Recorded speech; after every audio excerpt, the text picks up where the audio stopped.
Hi, Brian. Brian Regan. Hey. What time is your show Saturday? I don't know. Okay, you're at Carnegie Hall on Saturday night. Yes. And you also have a Netflix special. When is your Netflix special? It's November 21st. November 21st. What'd you call it? Nunchucks and Flamethrowers. Why that? I just picked 2 words at random out of the dictionary. No, it's a punchline from one of the jokes in the middle of my show. So, Do you have a hard time picking a name for? I never know what to call something. yes. It's that's the hardest part of the whole thing. You do an hour, you work on it for a couple of years, and then they go, "What are you going to title it?" And it's like, I don't know, man.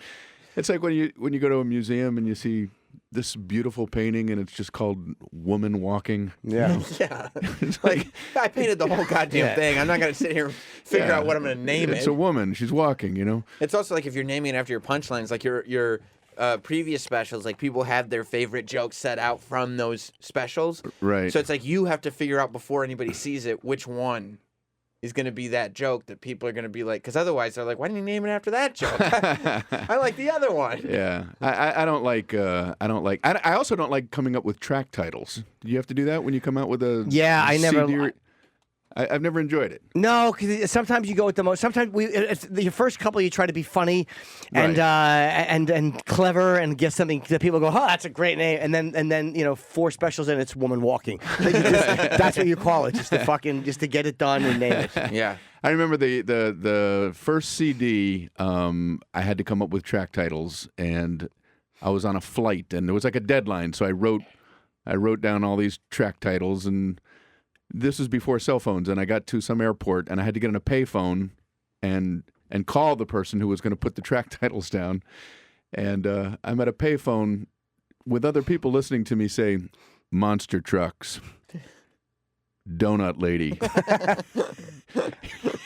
Stupid in School. I can only imagine what these people around me go, what the hell is this guy talking about? Like, It's got to be a conversation. drug deal or something, you know? Like, is this some kind of like CIA code? Is this how you get in the building? Yeah, right. Yeah, put me on with the Monster Truck Donut Hole. Did you name your tour now? You're on a tour. It's probably a lot of different material. Did you name this tour? No.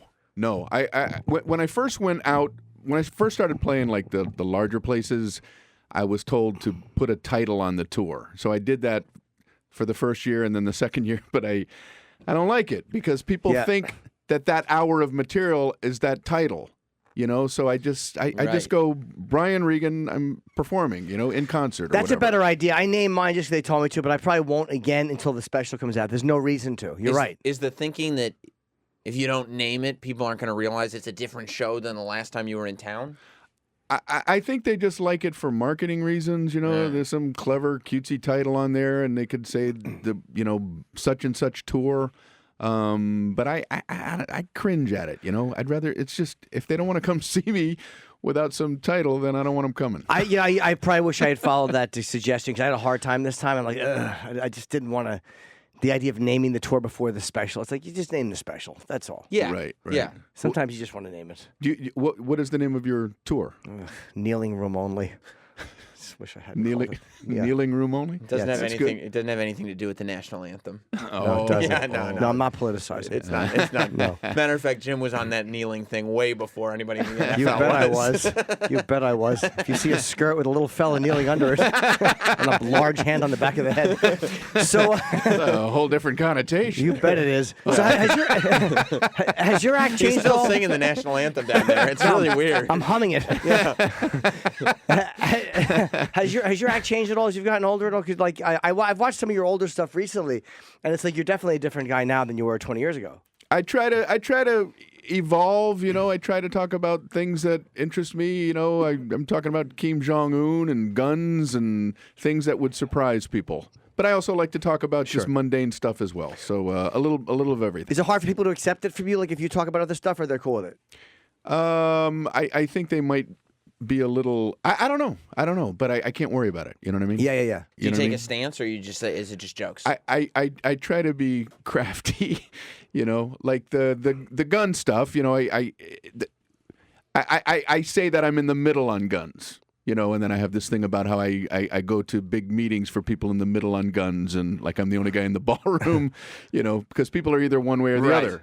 And then I have this thing about when people try to explain, And this is true. I don't understand the difference between an assault weapon and a non-assault weapon. And anytime somebody explains the difference on TV, I'm always more confused at the end of the explanation. It's always some guy going, yeah, you got people out there trying to tell you that a 227 4 double action bolt 16 clip with a 40 mag is somehow supposed to be the same as a 427 single pull double action 32 clip with a 34 pull. That's like saying a 422 227 hunting rifle with a detachable scope and a 17 clip is supposed to be the same as a 427 single action double bolt 14 mag. And I'm like, do you have a bucket for my melting brain? Yeah, I didn't get the instruction manual before the segment. Yeah, and it's true. Whenever it's explained, I don't know what the heck they're talking about. Do you like? Are you happy? You're in Vegas. I think of you a lot because like how easy your flights must be. Being in Vegas, you can fly anywhere at any time. There's always a fucking plane leaving Las Vegas. And I'm always flying against the grain. I'm flying out when people are coming in. So I don't have to wait in lines. Everyone's going to Vegas for the weekend. That's when I'm leaving Vegas. Oh, right. So I don't have to get in those huge security lines. How do you avoid the gambling and all that stuff and all the vices? I don't. I drink. I womanize. Oh, and I love you, but there's nothing I'd love more than you being busted. Oh. Like the fucking senator in Godfather 2, just dead hooker in the. Yeah, that would be fun. No, I don't. I gamble like I like to play blackjack every now and then. You do, but yeah, but not a lot. Well, how long will you sit at the table for if you go to do it? Until I'm down enough where it's time for me to head home. Really? You know?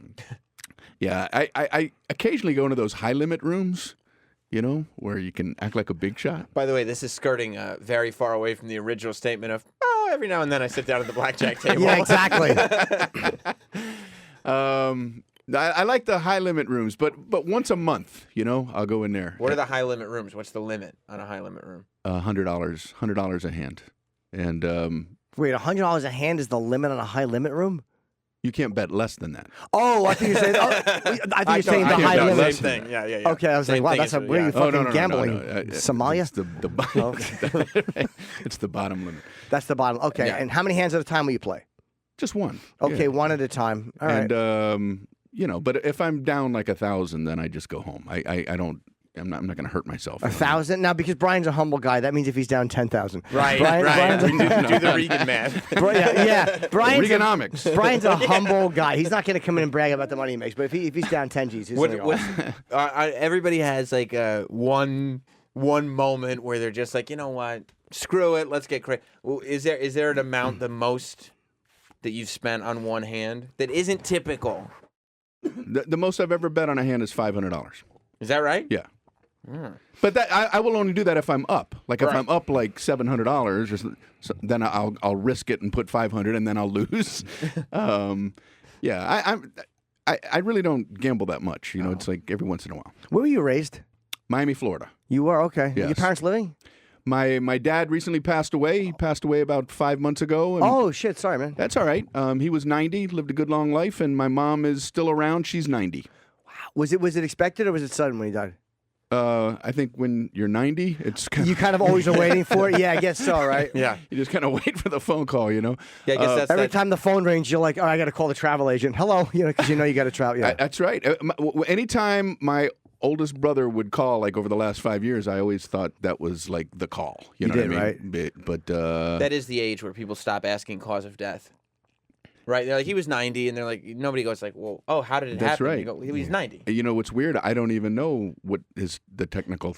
I don't Right. even. Yeah. Sure. I mean, he just that's the just end. kind of stopped. Well, sometimes someone's in the hospital for 6 months and they're like, "All right," and then other times they're like, "No, they had a heart attack," and they just, we knew it, but we weren't expecting it today. Right. But yeah. So anyway, I figure once you get to 90, you've won the race. So he had a good long life, and my mom's still kicking around. She is, right? Yeah. What did he do? My dad was an accountant for Eastern Airlines. Yes. Fucking Eastern Air. You When did remember they? Eastern? I do. I wish I didn't, and I don't want to fuck any girl that does. I like them young. Got it. Yeah, yeah. So what year did Eastern Airlines go belly up? I don't know exactly, but they went bankrupt. There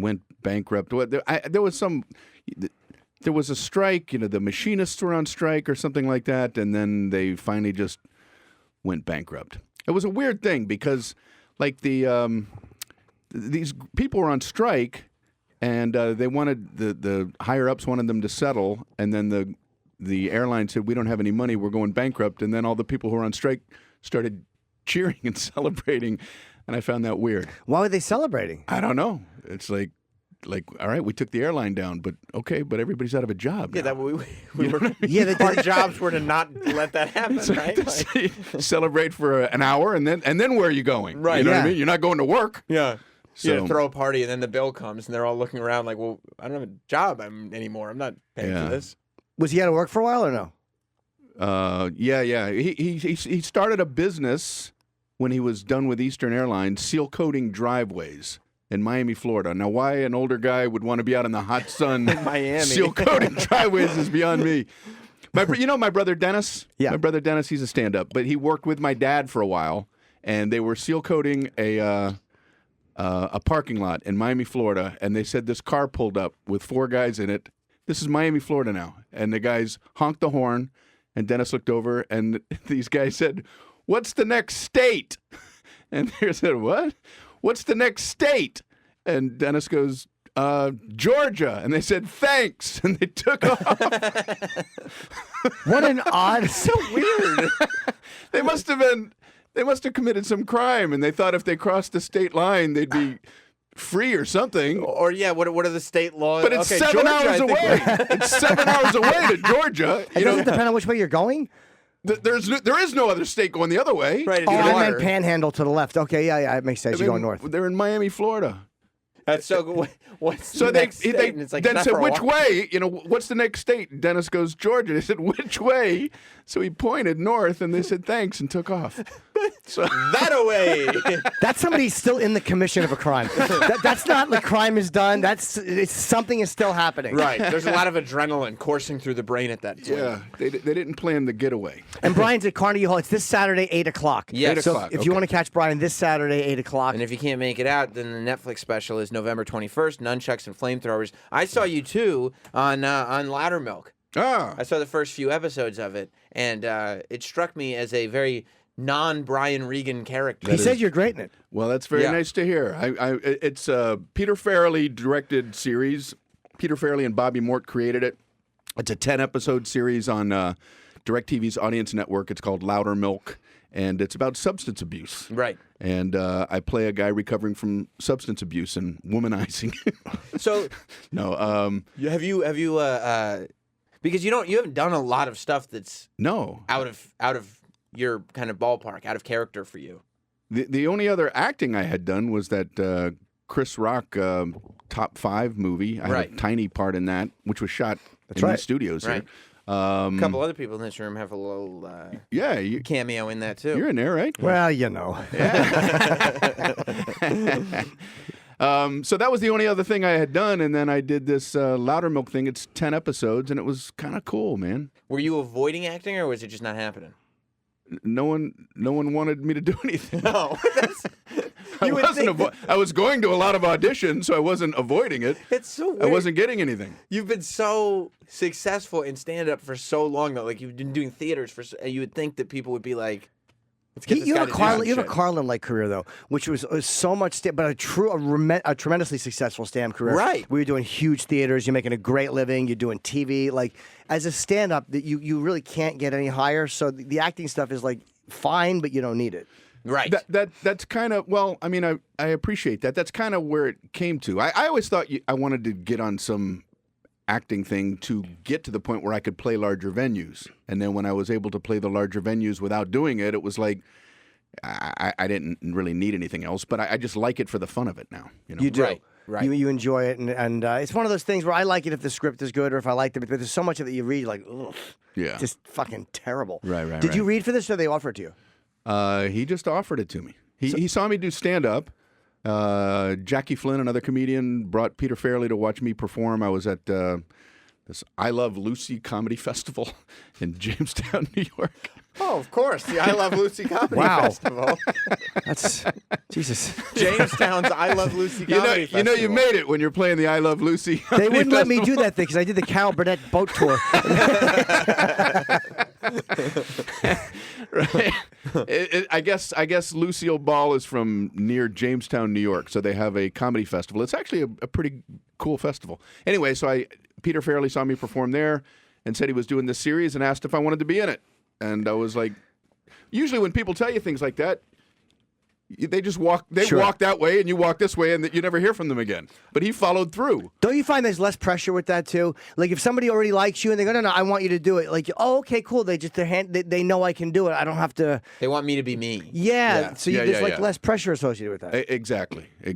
It is funny though because like you go to Montreal and like the young comics are like, yeah, man, it used to be like you do this and somebody would find you and they discover you and it's just not happening anymore and blah blah blah. But then it's because everybody's getting discovered at the I Love Lucy Comedy Festival. that's where all the gigs are coming. Yeah, everybody's going to the wrong city, man. Nothing's happening in Montreal. It's all I Love Lucy now. In Jamestown. Jamestown, New York. Montreal is the weirdest place too because you go to the festival and there's that bar and then comics like I'm gonna take another walk around the bar and it's like nothing's gonna happen there. Right. It's fine if you want to see some friends or just do gigs, but it's not fucking You're not 1995. networking. You stop it. You're just hanging The out. agent doesn't give a shit about you. You're talking to him for 10 minutes and he's gonna forget you were alive 10 minutes later. I was in Montreal one time, and this guy came up to me, and he's chatting with me, and I didn't know who he was, and but I'm just being sociable, friendly, and we were talking for 5 minutes, and then the guy goes, "What do you book again?" Well, and I said, I don't book anything. He goes, "Oh, I thought you were a booker." What? I said, "No, I'm a comedian. I'm a stand-up comedian," and he goes, "Ah." And he just turned around and walked away. Oh my God. Don't you wish you knew who that was? It just turned like I meant nothing to him from that point on. Like this guy can do nothing for me. He didn't even say goodbye. He just turned around and walked away. Well, he's not going to waste 3 seconds saying goodbye. Yeah. And he felt like an asshole because he was doing his fucking best pitch to another comic. How humiliating. Yeah, I'll try to make a call for you, buddy. But Did you ever cross paths with him again? I don't remember. I don't even know what the guy looked like. Dude, can you imagine turning the charm on and like doing the dance that we do for people that can help us and you realize that's a fucking comic. What am I doing? That's the lowest man on the totem pole right there. Yeah. I did an industry showcase a long time ago, and my manager, who's great, Rory Rosegarten, fantastic guy. But we were new with each other, and he didn't really know my personality yet. He said, "All right, I want you to go stand by the door as everyone's leaving, like all the industry people." And I said, "I'm not doing that. I'm not doing that. I don't want anything that bad. I don't want anything that bad where I'm standing by a door as people are walking out. That just seems very." It's desperate. It's desperate. Sitting there with your Yes. hands in your pockets, swaying back and forth, like, "Hey guys, remember from the stage from before?" I'd rather not get a TV show than get one. That And here's way. the difference between me and Brian. He's saying that, and as he's saying that, like today in 2017, I'm making a mental note. Stand by the door. That's a great idea. My manager never suggested that. I don't even like industry. I don't even like doing industry comps. Like I always say that. Like I don't want to do comps for the industry because half the time they don't come. There's an empty table, and they're shitty in the audience because I just don't want them to come. I don't enjoy when they're there. It's not comfortable. They're not typically fun. Especially when you're on stage. Yeah. And you see an empty table, and you're like, "That's the industry table," and like you know as you're performing, nope, they didn't show up. I did the Viper Room probably 2008. Whoa, rock and roll, Jimmy. Yeah, you know how it is. Excuse Wow. me. Yeah, I was the first comedian to do it, but I mean, you guys talk among yourself. And Hollywood. Yeah, you're talking on Whoa. 200 seats a clip.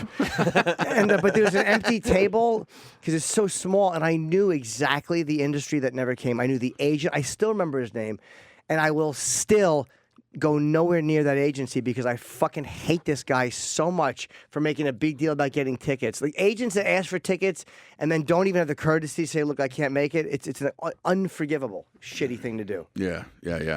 Not fun. So you were the first comedian to perform at the Viper Room? I believe so, at least unless my agent lied to me, which He is might have. highly possible. Yeah, just make you feel good. The first one to do a weekend there. That's cool. Probably people come out in 1978 and go, "Oh, you fucking liar."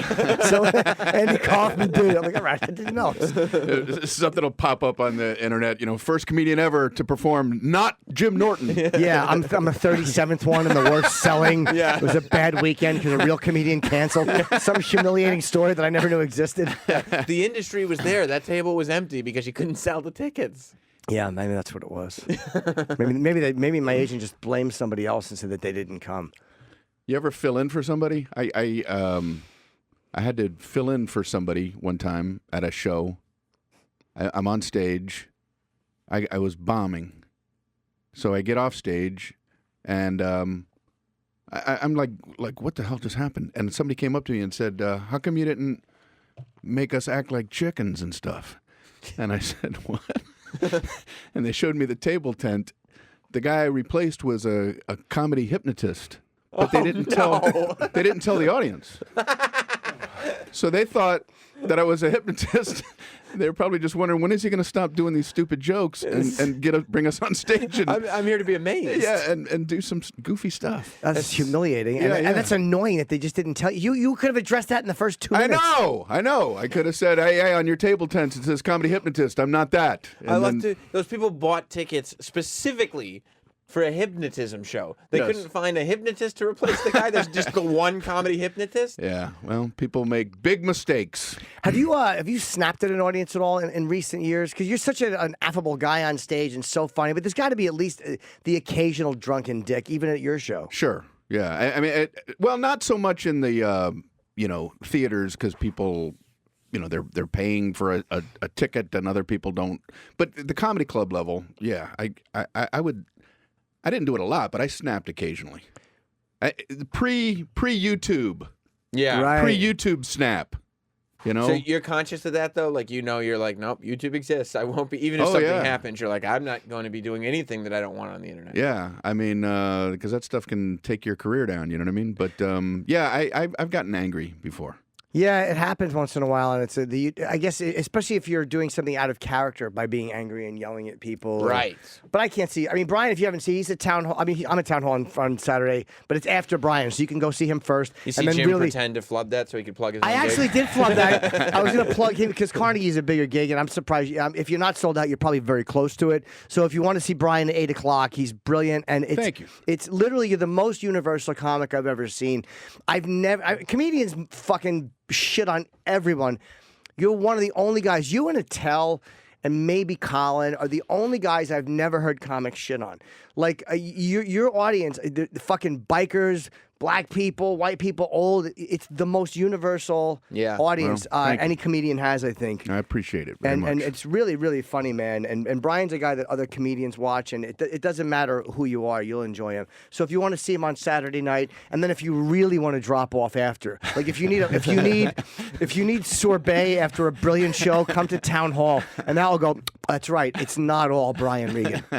When did you first realize that like you had jokes that were resonating to the point that you had to do? Because I saw you. I mean, it was years ago. It was in Syracuse, and you're performing at a theater, but you did the thing at the end where you allowed people to request bits, which was, I think, partly so that they didn't shout them out during the regular show. Right. But like that, you had people that were so attached to specific bits that you had to do that because not all comics in this room have to do that.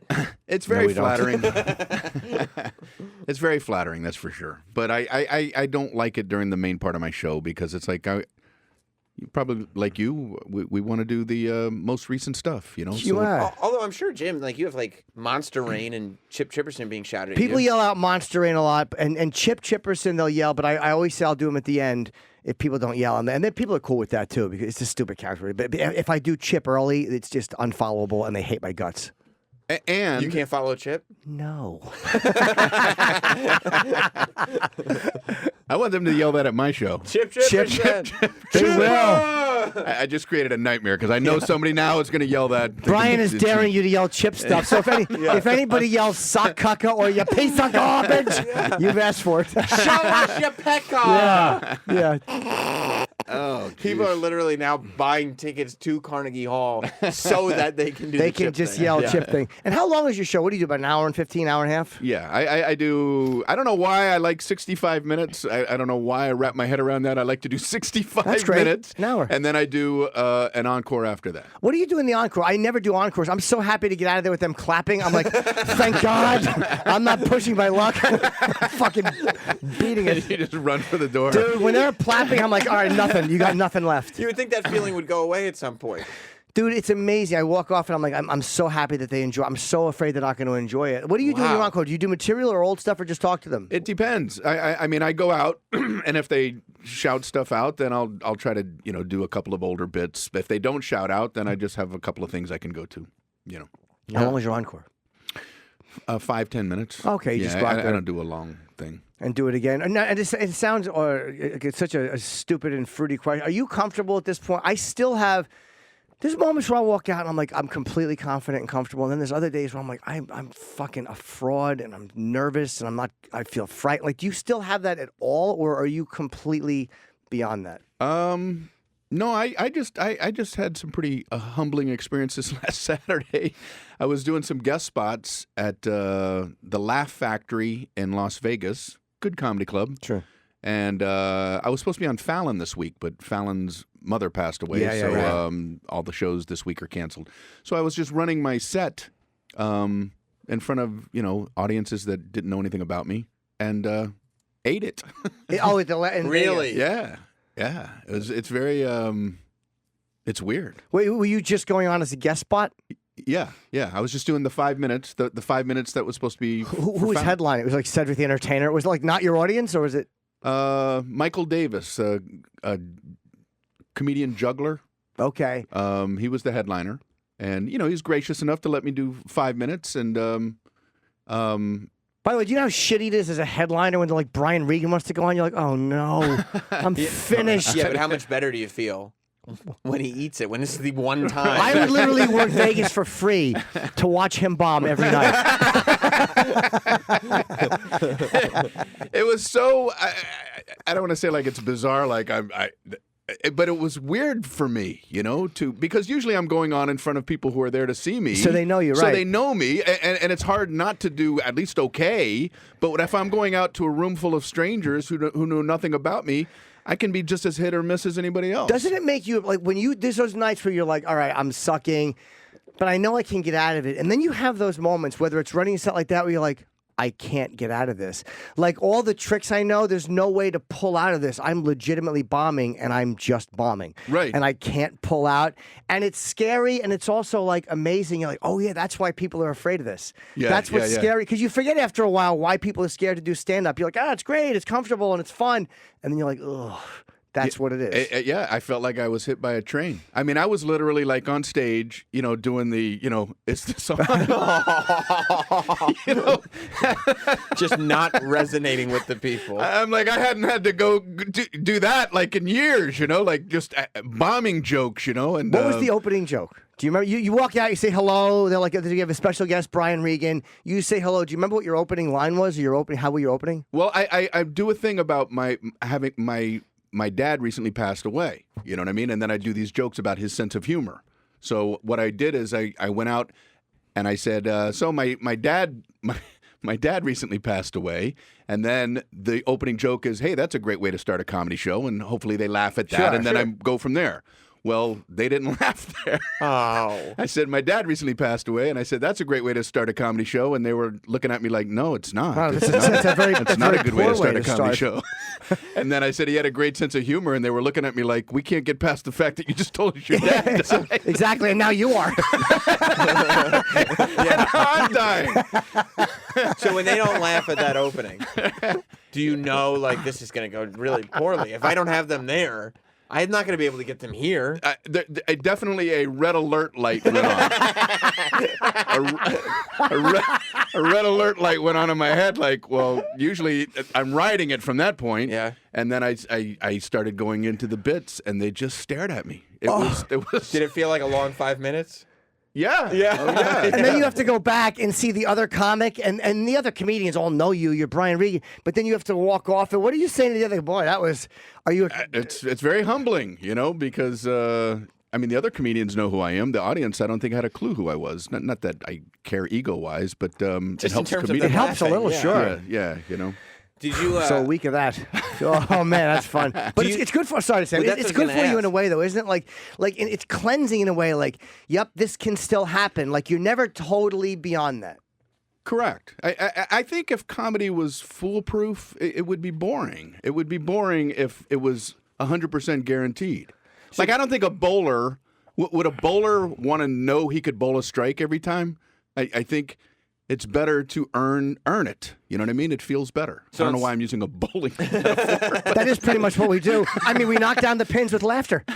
That doesn't make any sense. Sure it does. No, it doesn't. It's a perfect analogy. Yes. So did you? So on some level, are you like, I got to do more of these little guest spot things so that this happens more, so I get reminded of No. it? Or I think you I have like, to I do never. less. Yeah, I think I have less. to do less, Less.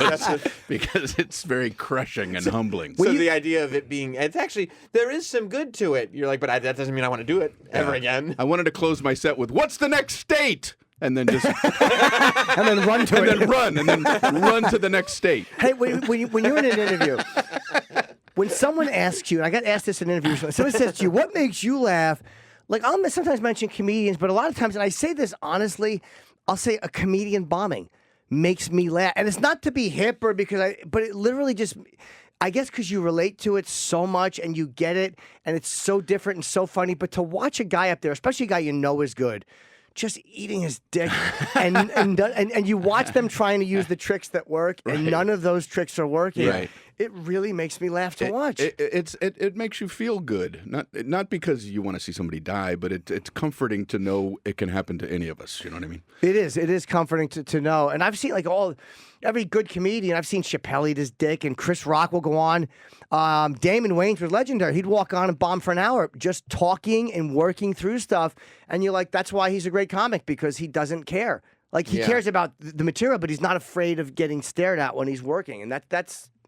I saw Gary Shandling perform at a charity thing, and he went out and wasn't doing well for like 5 minutes, but was so calm and ended up turning it around where like they were just eating out of the palm of his hand by the end of his set.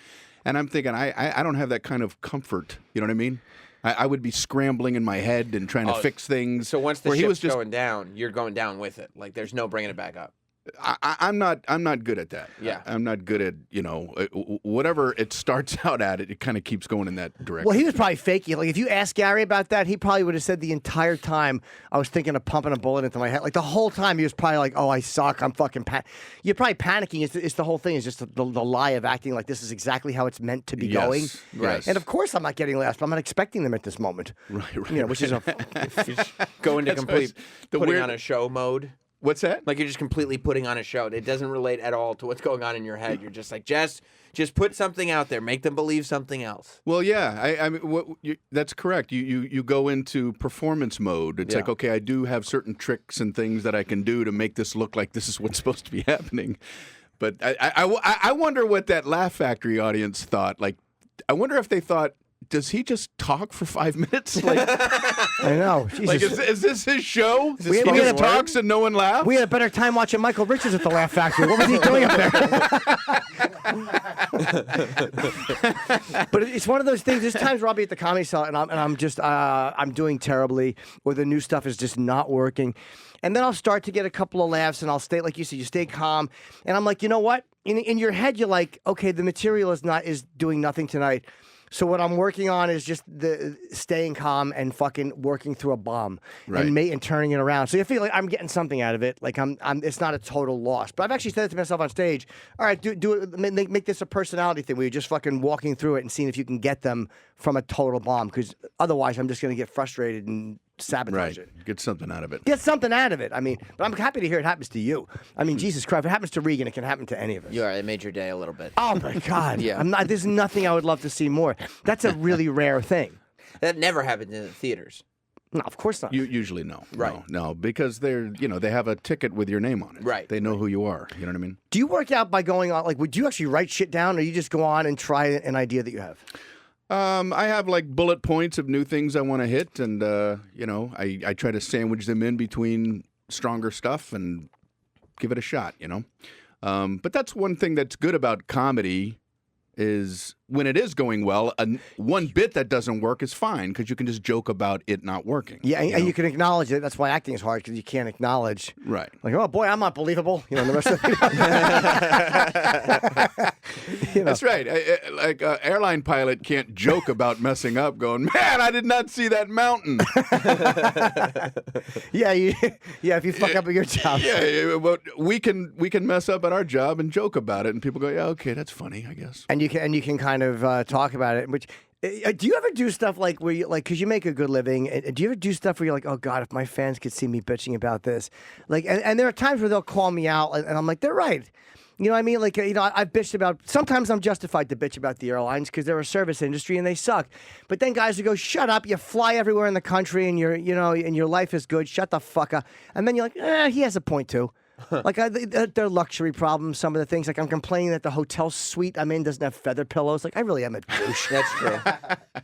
I tweeted one time. I was on a plane and I was frustrated because we had landed and it took them like 20 minutes to get to the gate. So I tweeted about, it's great to land on time and not be able to. I was frustrated. And then somebody tweeted back Louis C.K.'s bit. Making fun of people like me complaining. And it actually was, it put me on the right track, because it was like, you know what? They're right. I just flew somewhere. I'm sitting on a plane for 20 minutes. Life is fine. They are correct, and Louis' bit was brilliant. I think he did it on Conan about you're in a chair in the sky.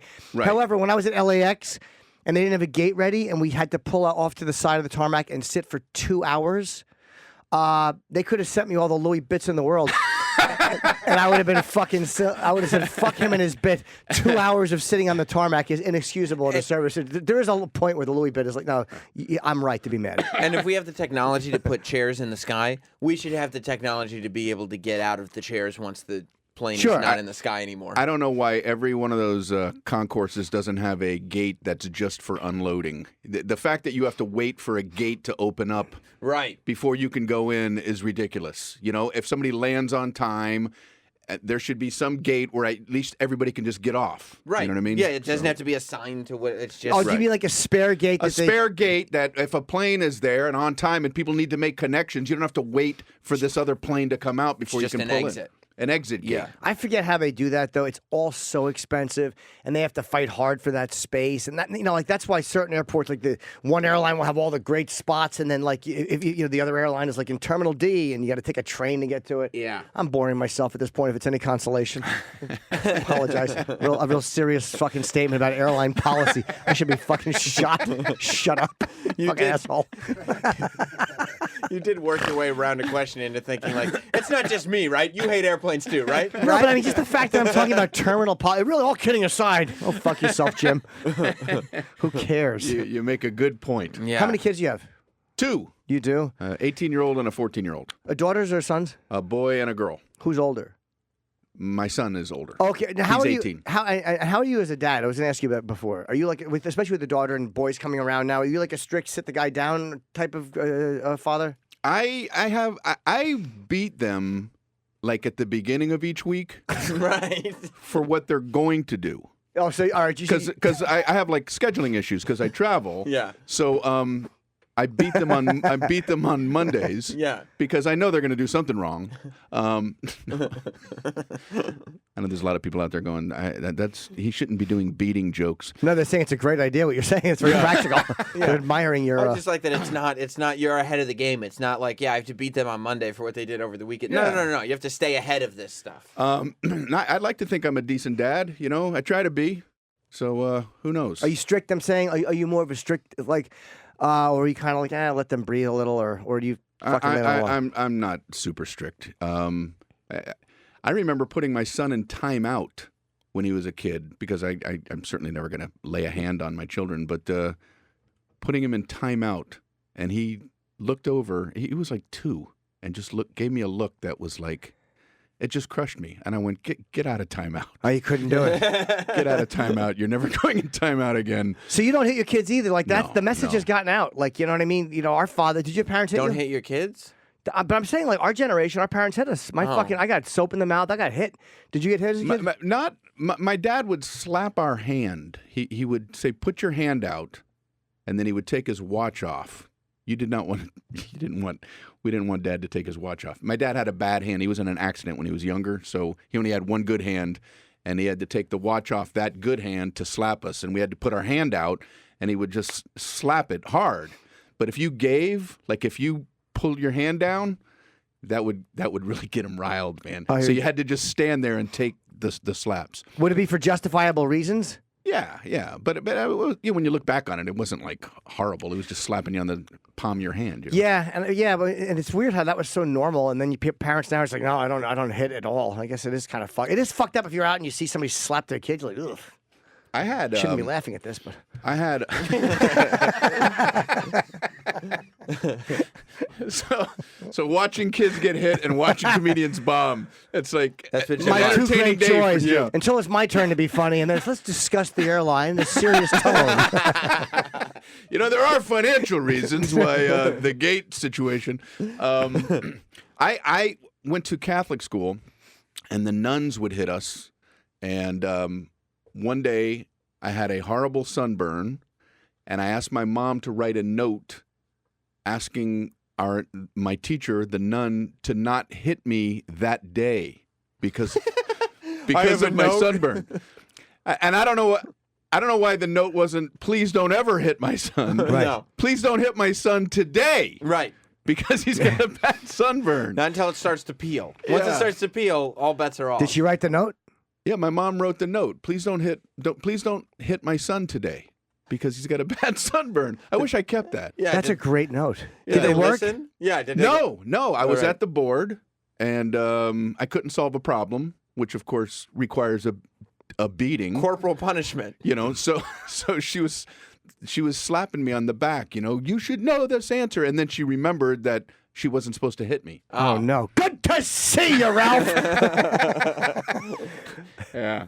Isn't So it she weird how told me not to tell my mom. She said, "Don't tell your mother that I hit you." They Okay, wonder so- why we're so fucked up as adults. Like that. That's Now- a really crazy way to grow up. Yeah, now she's beating you and telling you not to tell your parents about it. Yeah, like she and I are together on Right. this. Yeah. You know, like Right. we're gonna keep this from your mom. That's probably why millennials are, the way stereotypically millennials are is because your generation all got beaten. Yeah. And so then you go the other way, and you guys are all parents now, raising kids that you're like, I will never do that to my kids. So many parents now, like, just like dote on the kids. Not you guys specifically, but so many parents would dote on the kids and no real, like, no, I don't want to. I just want to make you happy. I just want to make you happy. I just want to make you happy.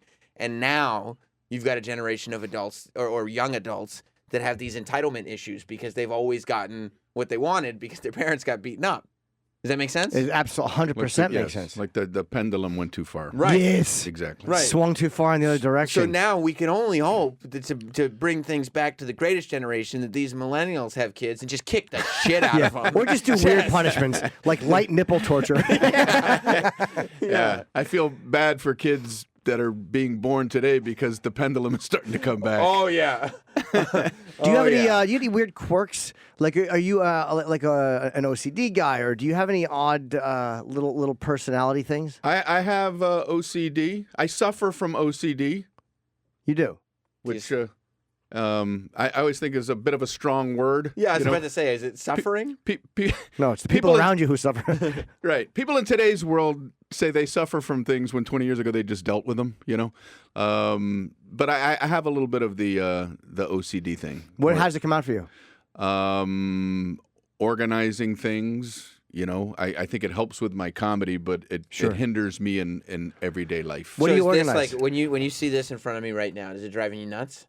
I like the yellow highlight part. Okay. Hi, Jeff. How are you? Jeff Ross is coming in to join us. I hope you don't mind. Oh, hi, Brian. Hey, What's going on, man? Good to see you, buddy. How you doing?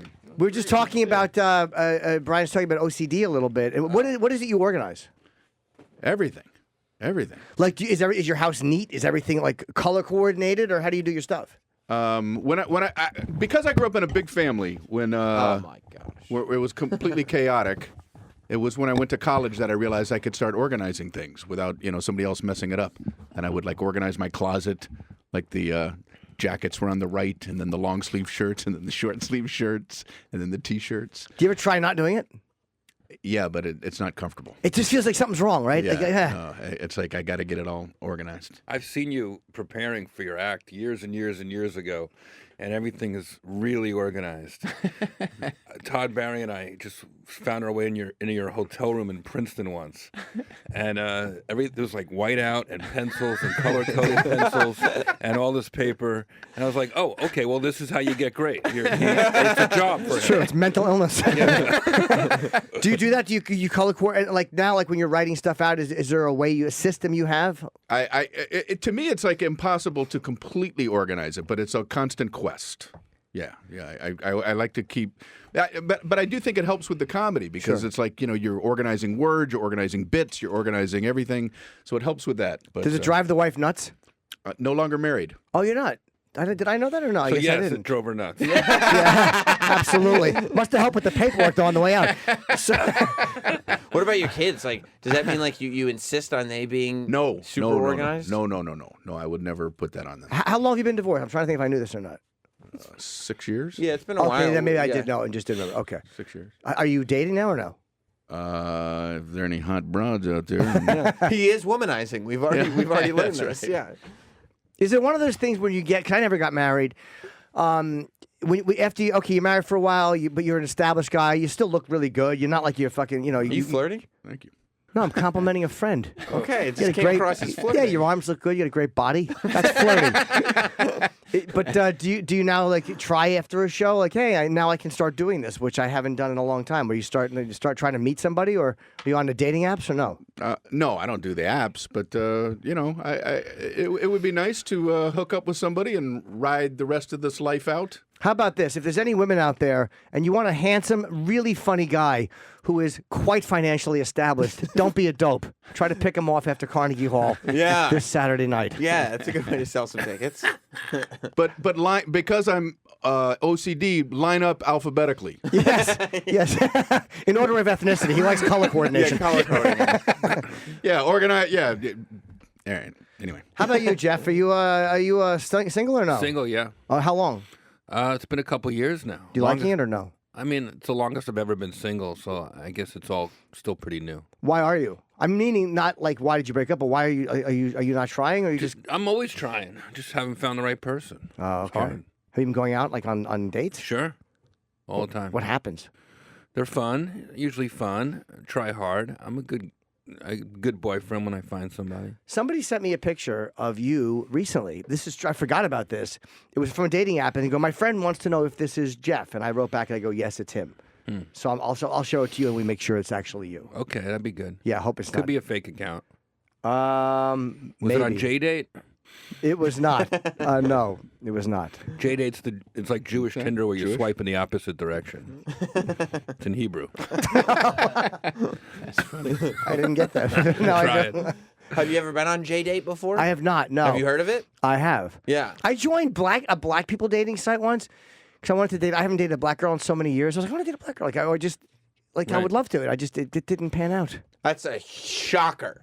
I can't believe it. Yeah. You didn't have success on the black dating website? No, but why not? I know, the that's people cross race. I have. I just haven't in a long time. I just wanted to. Did you put that in your profile? Hey guys, I might not be black, but I know people cross races. So No. So, you know, this but I could mean, be it's not fun. that unusual a thing to date out of your. Of course, group. it's not unusual. So I just wanted Yeah. to.